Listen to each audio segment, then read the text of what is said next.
ਵੀ ਦੇਖ ਰਹੇ ਸਾਰੇ ਦਰਸ਼ਕਾਂ ਦਾ ਸਵਾਗਤ ਹੈ। ਮੈਂ ਹਾਂ ਦਾਨੀ ਸ਼ਰਮਾ। ਕਿ ਸਾਡੇ ਨਾਲ ਅੱਜ ਪੰਡਿਤ ਅਸ਼ਵਨੀ ਸ਼ਰਮਾ ਜੀ ਮੌਜੂਦ ਹੈਗੇ ਨੇ। ਗੱਲਬਾਤ ਕਰਾਂਗੇ ਉਹਨਾਂ ਨਾਲ। ਦੇਖਿਆ ਜਾਵੇ ਤਾਂ ਕਾਫੀ ਲੋਕ ਜਿਹੜੇ ਨੇ ਅੱਜ ਕੱਲ੍ਹ ਵਹਿਮਾਂ ਭਰਮਾਂ ਦੇ ਚੱਕਰਾਂ 'ਚ ਬਹੁਤ ਪੈ ਗਏ ਨੇ। ਤਾਂ ਇਸੇ ਸਿਲਸਿਲੇ ਦੇ ਵਿੱਚ ਅੱਜ ਦਾ ਜਿਹੜਾ ਐਪੀਸੋਡ ਤੁਹਾਡੇ ਸਾਹਮਣੇ ਲੈ ਕੇ ਹਾਜ਼ਰ ਹੋਏ ਹਾਂ। ਦੇਖਿਆ ਅਸੀਂ ਸੁਣਿਆ ਵੀ ਹੈ ਕਾਫੀ ਕਿ ਪੰਡਿਤ Ashwani Sharma ji date of birth check ਕਰਕੇ ਕਿਤੇ ਨਾ ਕਿਤੇ ਵਧੀਆ हल दसते हैं। सो गलबात करांगे उन्होंने। राम राम। राम राम जी। दानी जी, सबसे पहले मैं यही कहूँगा कि अगर परमात्मा ने आपको अच्छे ओहदे पे बिठाया, क्योंकि हर बंदे का अपना अपना ड्यूटी लगाई, मंदिर, गुरुद्वारा, मस्जिद, चर्च, कहीं भी कोई बैठा है, क्योंकि किसी धर्म की निंदा नहीं करनी, सभी अपने आप में बहुत बढ़िया है। अपने धर्म की तारीफ करो, किसी की बुराई मत करो। धर्म यही कहता है जो पूर्ण है, क्योंकि सदगुरु ने यही समझाया कि बिना सदगुरु के शांति स्वप्न में भी नहीं मिल सकती।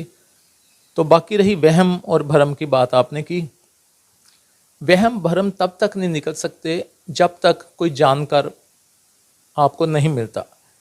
आज लोग बड़े भाव से आते हैं, किसी को देख के भी चलो मैं बड़ा परेशान हूँ, तो किसी के पास जाके समाधान निकालते हैं। तो मेरे कहने का भावार्थ यही है कि जो भी कोई पूछने आए तो उनको बड़े प्रेम से बिठाओ और उसका अच्छी तरह बात सुनो।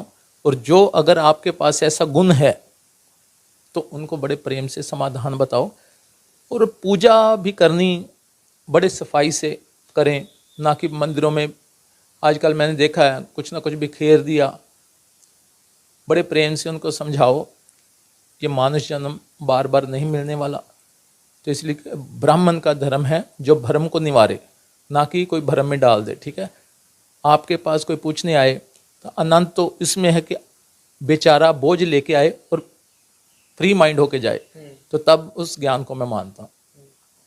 देखा जाए पंडित जी, जिदा लोग अज कलयुग का कहते दौर चल रहा वा, लोग काफ़ी वहम भरमां दे विच पै गए ने। किते ना किते गलत नंबर नूं कंटैक्ट करके बह जांदे ने, अपने समय व्यर्थ करते हैं। किस तरह इस चीज़ नूं देखदे हो? किस तरह जां फिर इस चीज़ तो ਆਪਾਂ छुटकारा भी पा सकते हैं? कोई ਇਹੋ ਜਿਹਾ सिलसिला ਤੁਹਾਡੇ ਕੋਲ ਹੋਵੇ ਜਿਹੜੇ ਦਰਸ਼ਕ देख ਸਕਣ? जो कि सबसे पहले जो हमें मानुष जन्म मिला, ये हमें मिला क्यों?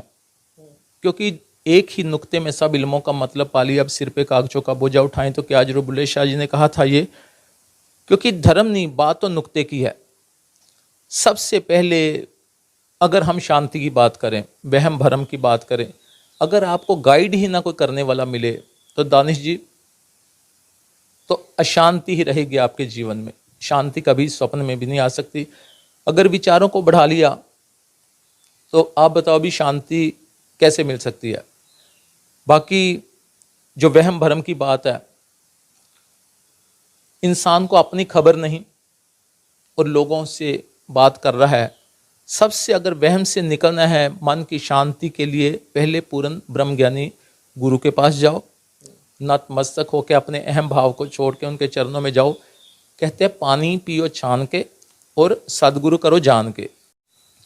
तो गुरु कैसा होना चाहिए? पहले तो गुरु को लालच नहीं होना चाहिए मन में। ठीक है, गरीब और अमीर से एक जैसा प्रेम, क्योंकि गरीब में भी आत्मा है। हमारे गुरुदेव बोला करते थे भी पुत्र भी किसी की आत्मा एक गरीब में भी है, एक अमीर में भी है। ठीक है, तो सबका परमार्थ करना है, सभी का भला करना है, सबको सच के साथ जोड़ना है।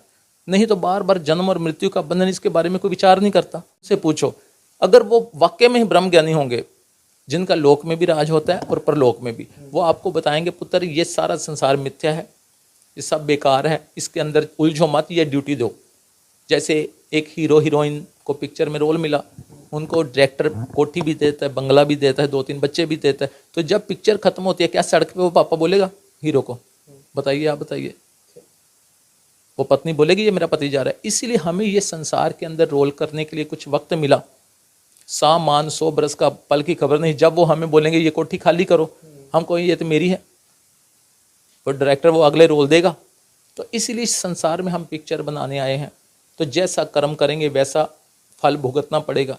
आज हमें लग रहा है भी बड़ा अच्छा कि अपने ही कर्मों की सजाएं हैं, कोई किसी का इसमें दोष नहीं। अपने दोष, पहले दोष कर्म गलत करते हैं, उसके बाद हम लोगों के पास पूछने जाते हैं भी मेरा क्या बनेगा। तो पहले विचार करो ना, बिना विचारे जो करे फिर पीछे पछताए, काम बिगाड़े, अपना जगत में होता सा है। दुनिया उसके ऊपर हंसती है, ना कोई गाइड करने वाला सही तो ना कोई समझने वाला सही, सभी दुनिया। इसलिए आज तो सब जिधर भी देखो माया की दौड़ है। इंसान कहता है पता नहीं मैं क्या साथ में ले जाऊं। सभी को पता है मृत्यु लोगों के भोग पे जाते हैं, तो उनको पता है इनका तो पड़ गया, हमारा भी पड़ेगा एक दिन। तो इसलिए इस पर विचार करना चाहिए भी जीवन निकलता जा रहा है, तो जिस प्रभु ने हमें ये धरती पे भेजा, ठीक है ना, उसके लिए कुछ समय निकाल के मेडिटेशन की अगर बात करें, जब तक पूर्ण ब्रह्म ज्ञानी गुरु की शरण में नहीं जाएंगे तब तक हमारा स्वप्न में भी कल्याण नहीं हो सकता, ये तो श्योर है। ना झूठ है ते मरना सच। वो तो देखो, मैं नहीं कह रहा, महापुरुषों ने इस बात पे निकाला, श्री गुरु ग्रंथ साहब, सुखमनी साहब, देखो ना, क्योंकि ये थोड़ा भी पढ़ के हमने विचार करना है इसके ऊपर भी लिखा क्या है। अगर छोटा सा प्रमाण में देता हूँ कि श्रीमद् भागवत की कथा, ठीक है ना, सभी ने सुनी, लोग 70 साल हो गए सुनते, और सुनाने वाले भी सुना ही रहे हैं, चलो ठीक है ना, निंदा तो करनी नहीं किसी की। पर सोचने की पता कि राजा परीक्षित की जब 7वें दिन मृत्यु थी, ठीक है, उन्होंने 7वें दिन मृत्यु, जब उनको पता चला कि 7वें मृत्यु, उन्होंने क्या किया, अपना सारा राज महल सब कुछ त्याग दिया, छोड़ दिया। तो आज किसी को पता है कि मेरी 7 पल में मृत्यु, पर वो छोड़ेगा? वो तो छुड़ाई जाती है उससे। तो इसीलिए ज्ञान जब उनको पता चला, श्रीमद् भागवत की कथा, उन्होंने 7वां दिन का क्या विधान है पहले बताओ, क्योंकि नाच कूद के सारी श्रीमद् भागवत खत्म हो जाती है, घर आए ऐसी कैसी, ना तो नेचर में फर्क पड़ा, ना आदतों में फर्क पड़ा, तो क्या फायदा, ठीक है ना। तो इसलिए उसमें सारा मृत्यु का ज्ञान है, जिसकी 7वें दिन मृत्यु, वो ऐसा क्या करे जो कि उसका मोक्ष हो जाए, जन्म और मरण का बंधन खत्म हो जाए। तो जब राजा परीक्षित को पता चला, अपने गुरुजनों के पास गए, परामर्श किया, गुरुदेव जिनकी 7वें दिन मृत्यु वो क्या करे। उन्होंने 7वें दिन की कथा का यही विधान है, पहले दिन, दूसरे दिन, तीसरे दिन, जैसे जैसे कथा सुनोगे आपका मन अपने परिवार से हट जाएगा। तो जब 7वें दिन आप कथा सुनोगे तो आपका मन बिल्कुल प्रभु की भक्ति में लिप्त होगा, आनंद होगा। तो जब आपकी मृत्यु होगी सीधा अपने धाम पहुंच जाएंगे, ये असल है। तो आज के, ठीक है ना, कथाएं तो बड़ी हो रही हैं संसार में, पर विचार कौन करे। ਕਲਯੁਗ ਦੇ ਵਿੱਚ ਹੁਣ ਅੱਜ ਕੱਲ ਕਲਯੁਗ ਦਾ ਕਾਫੀ ਦੌਰ ਚੱਲਦਾ ਪਿਆ, ਦੇਖਿਆ ਜਾਵੇ ਬਿਮਾਰੀਆਂ ਨਾਲ ਕਾਫੀ ਲੋਕ ਉਲਝਦੇ ਫਿਰਦੇ ਨਜ਼ਰ ਆ ਰਹੇ ਨੇ। ਕਿਸ ਤਰ੍ਹਾਂ ਦੇਖਦੇ ਹੋ, ਜੇਕਰ ਰੱਬ ਨਾ ਕਰੇ ਕੋਈ ਗਲਤ ਪਾਸੇ ਵੀ ਚਲੇ ਗਿਆ, ਸਮੇਂ ਆਪਣਾ ਬਰਬਾਦ ਕਰ ਚੁੱਕਿਆ ਵਾ, ਹੁਣ ਉਹਨੇ ਵਾਪਿਸ ਆਉਣਾ ਵਾ, ਉਹ ਚੀਜ਼ ਨੂੰ ਲੱਭਣ ਦੀ ਇੰਨੀ ਕੋਸ਼ਿਸ਼ ਕਰ ਰਿਹਾ ਪਰ ਲੱਭਿਆ नहीं जा रहा। देखो ये सारा दोष जो लोगों को भ्रमों में डालते हैं, ठीक है ना, किसी के जीवन से खिलवाड़ करते हैं।